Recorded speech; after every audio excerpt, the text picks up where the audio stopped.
今仔对庙会顶头斗阵出现的八关音乐，伫过去是社会大众的流行音乐，但是经过一寡历史变迁甲社会观念的改变，真侪现代人对八关也是顶头拢有错误的刻板印象，致使传承是愈来愈困难。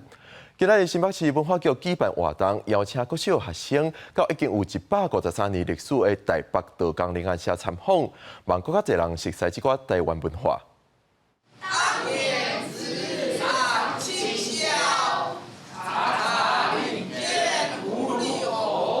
对八关演社的成员最近体验八关音乐福利派的唱调安怎唱？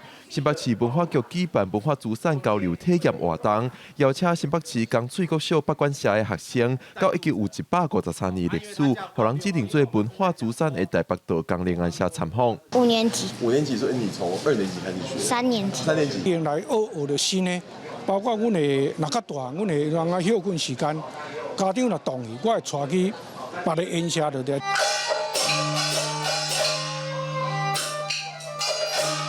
江水国小八关老师林宗杰表示，现代人对庙会顶头有错误的负面印象，也是认为八关音乐就是吵吵闹闹，所以有兴趣的囡仔并无多。新北市文化局表示，望透过活动带囡仔入门，认捌台湾的文化。八大八个关系吼，即马拢伫合作。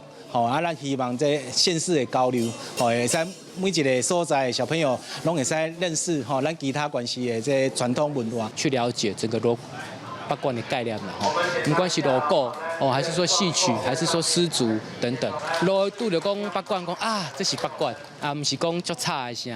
以八关老师教学现场的经验，一个八关社团只有10几个学生，本身家己有兴趣来学的，大概1半左右。